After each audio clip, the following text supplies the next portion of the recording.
PS Plus Extra sounds simple until you see how many hidden gems are buried inside. I'm Alice, and I dug through the whole catalog so you don't have to. Some picks are huge, some are strange. All of them are worth your time. Let's dive in. Number 1 on this list has to be Come Deliverance 2, and honestly, it earns the top spot easily. This is a massive medieval RPG set in 15th century Bohemia, packed with brutal sword fighting, political intrigue, and a world that feels lived in rather than decorated. Every village has routines, every NPC has a schedule, and the story pulls you into real consequences instead of easy choices. If you are into slow burn immersion over flashy action, this rewards patience in a huge way. Quick favor while we're here. Smash that like button, hit subscribe, and drop a comment telling me your favorite game on this list. It genuinely helps the channel grow. My honest reaction? I did not expect to lose an entire weekend to horse riding and blacksmithing, but here we are. Game number 2 is Helldivers 2, and the chaos here is the whole point. You drop onto alien worlds with friends, get swarmed instantly, and somehow still have a blast even when everything goes wrong. The co-op energy is unmatched, friendly fire included, and every mission turns into a story worth retelling later. Sony struck gold letting this loose on PS Plus Extra. My honest take, I have never laughed this hard while failing a mission, and that says everything. Third up is Final Fantasy XVI, and the tone here is darker than fans might expect. This mature fantasy epic is built around betrayal, war, and towering Eikon battles that feel like anime bosses brought to life. The combat leans action-heavy instead of turn-based, which longtime fans debated, but it works beautifully in motion. Visually, it is one of the most impressive things on PS5. Personally, the Eikon fights alone make it worth downloading. Pure spectacle done right. Number 4 brings us to Cyberpunk 2077, a game that had a rough launch but clawed its way back into greatness. Night City is dense, neon-soaked, and genuinely fun to wander through even without a mission active. The writing carries real weight, especially once you get attached to characters you might lose. Combat and hacking options give you freedom to build V however you want. Honestly, this redemption story might be the best comeback in modern gaming, fully earned. 5th on the list is Horizon Zero Dawn Remastered, and seeing those machines up close again hits different. Aloy's journey through a lush post-apocalyptic world filled with robotic dinosaurs still feels fresh, especially with upgraded visuals and smoother combat. The mystery behind humanity's collapse unfolds at a satisfying pace, blending exploration with real emotional stakes. Bow combat against massive machines remains some of the most tense gameplay around. My take? This proves the original barely needed fixing at all. Number 6 is Persona 5 Royal, a game that mixes high school life with stylish demon summoning chaos. You balance friendships, part-time jobs, and exams by day, then infiltrate dungeons by night as a phantom thief. The soundtrack alone could carry this whole game, but the characters and story keep you hooked for many dozens of hours. Combat looks simple, but demands real strategy once difficulty ramps up. Personally, few games nail style and substance this well. Purely addictive. 7th is Resident Evil 4 Remake, a masterclass in reworking a classic without losing what made it special.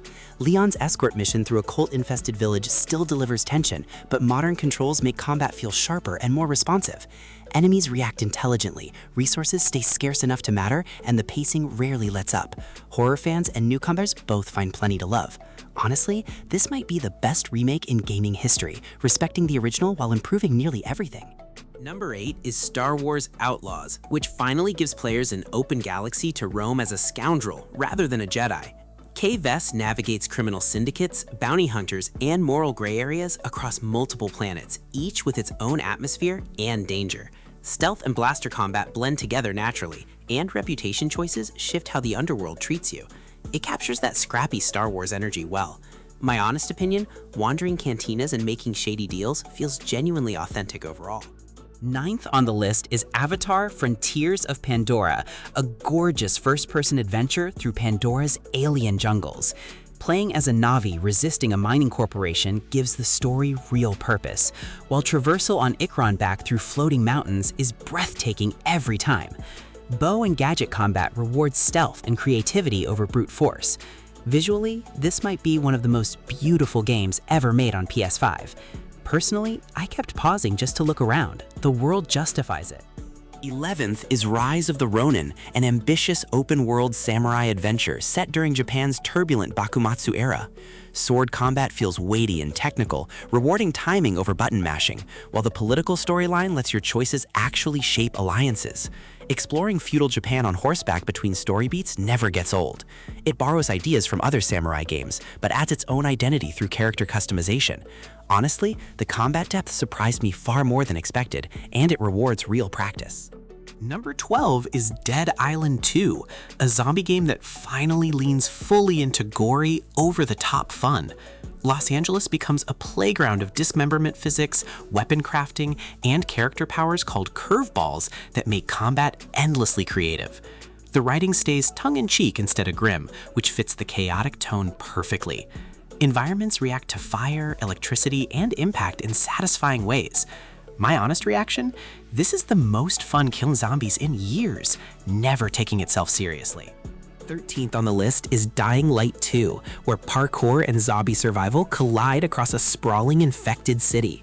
Movement feels incredible once you unlock enough skills, turning rooftops into your personal playground, while night brings genuinely terrifying threats.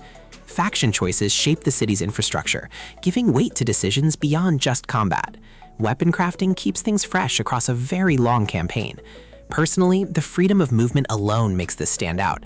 Climbing feels better than in most other games. Number 14 is Dying Light, the original that started this parkour zombie formula and still holds up well. Heron feels claustrophobic and dangerous, especially once the sun goes down and volatile start hunting. Combat is scrappy, and weapon durability forces creative problem solving instead of relying on one tool. The story leans grittier than its sequel, with a tone that fits survival horror closely. Honestly, playing this before the sequel gives real appreciation for how far this series has come. 15th is Metro Exodus, a first-person shooter that trades claustrophobic tunnels for a sprawling post-apocalyptic Russia. Traveling by train between story chapters gives the game a road trip structure, mixing stealth, survival, and desperate firefights against mutants and hostile factions. Weapon customization feels tactile, and resource scarcity keeps tension high throughout.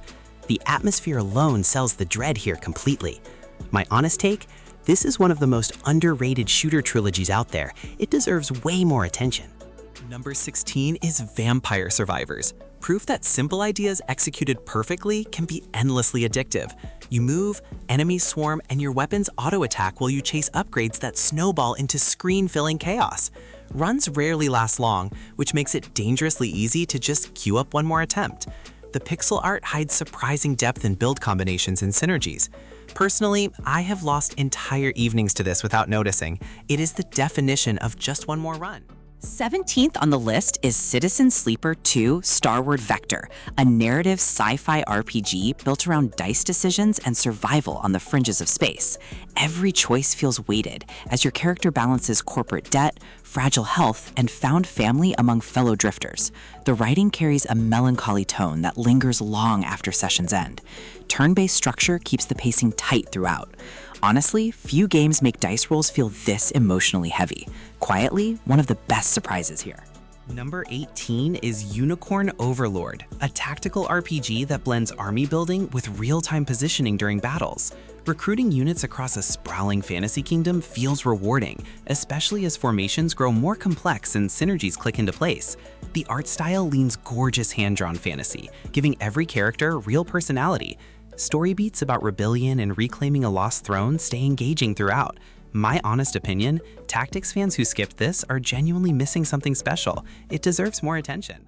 19th is Herald Halibut, a stop-motion styled adventure game unlike almost anything else on this list. Set inside an underwater spaceship community, it tells a slow, heartfelt story about belonging and purpose through handcrafted visuals that feel tactile and warm. Puzzle solving stays gentle rather than punishing, keeping the focus on character and atmosphere instead of raw challenge. The soundtrack quietly elevates every scene. Personally, this is the kind of game you play for the feeling it leaves behind. Number 20 is Atomic Heart, a wild alternate history shooter set in a Soviet utopia gone horribly wrong. Fighting rogue robots with a mix of guns, melee weapons, and reality-bending powers keeps combat constantly varied and chaotic. The art direction leans bold and surreal, mixing retrofuturism with genuine unsettling horror imagery. Exploration rewards curiosity with hidden lore scattered everywhere. My honest take, this game does not play it safe, and that boldness makes it memorable long after finishing. 21 on the list is Life is Strange Double Exposure, a narrative adventure built around time-bending mystery and emotional storytelling. Playing as Max again, older and more experienced, adds real weight to choices involving two overlapping timelines and a friend's unsolved death. Dialogue-driven pacing rewards players who enjoy character-focused stories over pure action beats. Visuals capture small-town atmosphere beautifully. Honestly, fans of the original will find this sequel earns its emotional beats, not a cheap follow-up. Number 22 is Sonic X Shadow Generations, a surprisingly excellent double feature, remastering a beloved classic while adding a new Shadow campaign. Speed-based platforming feels tighter than ever, blending 2D and 3D stages that reward momentum. Shadow's story adds welcome depth to a character often reduced to edgy internet jokes. Boss fights hit that satisfying blend of pure spectacle and challenge. My honest reaction, this reminded me why Sonic at its best is genuinely thrilling, nailing that speed fantasy. 23 is Blasphemous 2, a brutal Metroidvania soaked in gothic religious imagery and punishing combat. Exploring a cursed world filled with grotesque enemies and hidden secrets rewards patience and careful weapon switching between 3 distinct playstyles. The pixel art carries genuine dread, mixing beauty with horror in nearly every frame. Boss encounters demand real pattern recognition and very precise timing.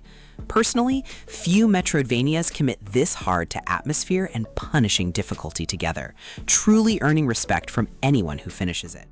Number 24 is Lord of the Rings Return to Moria, a survival crafting game that finally lets players dig deep as dwarves reclaiming their ancient home. Mining, base building, and fending off underground threats create a satisfying loop that rewards persistence over flashy combat. Co-op play with friends makes tunneling through Moria feel like a genuine shared adventure. The atmosphere channels Tolkien's world respectfully. My honest take, this scratches a specific digging and building itch that few other games attempt. Rounding out the list at 25 is Rogue Prince of Persia, a fast-paced roguelite reimagining the classic acrobatic platforming with permadeath runs. Combat feels snappy and combo-focused, rewarding precise dodges and weapon switching as enemies scale each attempt. Randomized upgrades keep every run feeling different, pushing you to experiment with new builds constantly. Movement through each stage stays fluid and satisfying. Personally, this is the roguelite that keeps pulling you back for just one more shot, never stale.